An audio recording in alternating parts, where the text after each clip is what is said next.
신약 성경의 한 10가지 정도의 큰 스토리를 통해서 하나님의 마음이 어떻게 기록으로 나와 있는가 살펴보고, 어떻게와 이렇게 사이, 이 부분은 이제 신약과 구약 사이, 중간 사이에 표현된 하나님의 마음이라고 볼 수 있겠는데요. 이제 우리 예수님이 이 땅에 탄생하시는데 이 예수님의 탄생이요, 하나님께는 너무나 큰 기쁨이라는 겁니다. 이 놀라운 하나님의 기쁨으로 시작된 우리 예수님은 한 영혼을 놓고 얼마나 마음을 다하시는지 십자가에서 용서를 향한 열정을 불태우시는 거죠. 거기서 끝나신 게 아니죠. 이제 영광과 평화로 초대하신다는 겁니다. 이 말은 이제 부활 사건입니다. 이 예수의 아름다운 이야기를 가지고 제자들이 시대를 열어버린다는 겁니다. 자, 그런데 열리는 제자 시대가 멈칫하고 머무는 게 아니라 경계를 넘어서 복음을 확장한다는 겁니다. 사도 바울은 놀랍게도 그 일을 마가와 디모데에게 맡깁니다. 하나님의 복음의 1세대들이, 이를테면 야고보 등등 수많은 1세대들이 같은 바울의 심정으로 복음의 격려 편지를 썼을 때 그들이 승리한 예수의 이야기가 그침없이 전해지고 증거되어질 거라고, 결국 끝날까지, 만물을 새롭게 하는 그날까지 하나님의 승리의 노래는 진행된다라는 계시록을 썼단 말이죠. 자, 얼마나 하나님의 기쁜 이야기, 하나님의 마음을 성경 신약에서 이렇게 잘 담아냈는가를 크게 한번 살펴봤습니다.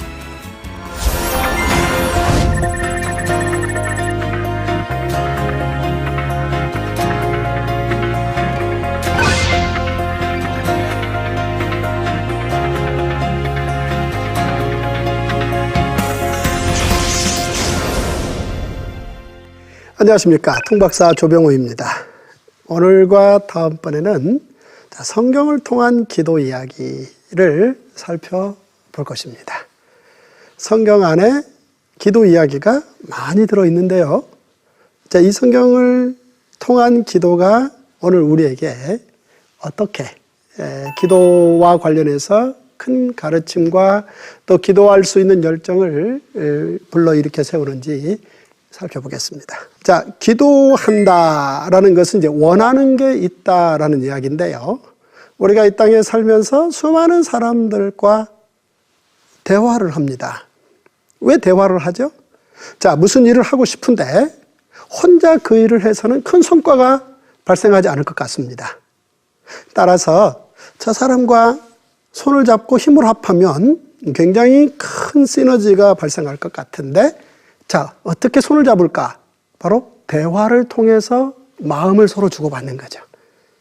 그래서 이야기 주고받는 거, 대화를 잘하는 거, 이거는 말 그대로 함께 뭔가 성과를 내는데 가장 좋은 방법입니다. 그런데 우리가 기도를 하나님과 대화라고 말할 수 있을까? 네, 어떤 면에서는 그렇게 말할 수도 있습니다. 그러나 인간과 대화하듯이 하나님과 대화하고 끝난다, 그렇지는 않습니다. 자, 대화는 사람과 사람 사이에 이를테면 뜻을 주고받는 그런 목적으로 진행이 되는 거지만, 기도는 하나님과 말을 주고받는 것은 대화의 형식을 띠고 있으나 궁극적으로 기도는 사실은 하늘의 뜻을, 하나님의 뜻을 이 땅 가운데 이루어지게 하는 거고, 우리는 그 하나님의 뜻을 구하는 것이지 내 뜻을 하나님께 관철시키는 건 아니다. 이런 면에서 이 대화의 목적과는 기도가 상당히 다른 면도 있다라는 사실을 기억해둘 필요가 있겠습니다. 한마디로 사실 기도는 하나님의 뜻을 이 땅으로 이루어지게 하는, 그래서 그 하나님의 뜻이 나를 통해서 이루어지게 하는 내용이다라는 이야기고요. 그런 면에서 이제 기도라는 게 뭔가 했을 때 하나님의 뜻이 이 땅 가운데 이루어지게 하는, 하나님의 뜻에 순종하는 길, 이것을 기도다, 이렇게 표현할 수 있겠습니다. 자, 성경의 수많은 기록에 들어가 보면 하나님의 사람들이 하나님께 열심히 기도했던 기록들이 나옵니다. 성경에 등장한 사람들 가운데 기도하지 않고 자기 뜻을 하나님께 관철시키려고 해서 인생을 산 사람들의 이야기도 나오고, 혹 자신의 삶의 자리에서 하나님의 뜻을 구해서 그 하나님의 뜻을 자신의 시대에 이루어지게 하는 그런 사람들의 이야기도 나옵니다. 따라서 이제 이 시간에는 하나님의 뜻을 구해서 자신들의 시대에 하나님의 뜻이 이루어질 수 있도록 순종한 하나님의 사람들의 기도 이야기의 공통점이 무엇인가부터 살펴보겠습니다. 성경 속 하나님의 사람들의 기도의 공통 특징이 있더라는 거죠. 첫 번째는요, 먼저 여기서 이전의 하나님의 이야기들을 묵상해서 알고 있다라는 특징이 있다는 겁니다. 자, 내 뜻이 이런 거다라고 그 뜻을 보여주신 건데, 그 인간들에게 보여준 그 하나님의 뜻을 우리는 계시, 하나님이 보여주신 글, 계시라고 말합니다.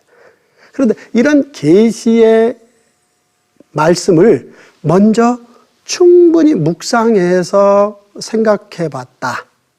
그래서 이런 생각들을 먼저 가졌다. 이게 하나님의 사람들의 기도에 있어서의 공통적인 특징이다라는 거고요. 그 다음, 그 하나님의 뜻, 이미 있지 않습니까? 그 하나님의 뜻이 지금 여기에서 나를 통해 이루어지도록 바란다. 이 바람이 있는 거죠. 그러니까 하나님께서 한번 뜻을 세우시고 동시에 끝이 아니라 뜻을 세우신 하나님께서는 그 뜻을 하나님의 더 큰 뜻으로 계속해서 진행시켜 가신다는 거죠. 그 과정에서 하나님의 사람들은 바로 일정 기간 동안 하나님과 동행하는, 그래서 하나님의 뜻에 순종해서 하나님의 역사를 이루는 그런 역할들을 했다라는 얘기고요. 따라서 성경 속 하나님의 사람들은 기도해서 대박난 사람들이다 라는 사실입니다. 자, 기독교 묵상이란 계시의 말씀인 성경을 깊이 생각하는 게 기독교 묵상이라는 겁니다. 자, 이 성경을 깊이 생각한다, 계시의 말씀인 기록인 성경을 깊이 생각한다 라는 건데요, 이 계시의 말씀 성경을 깊이 생각해 본다라는 것은 이 뭐가 존재돼야 되는 거니? 굉장한 집중력이 필요하다는 겁니다.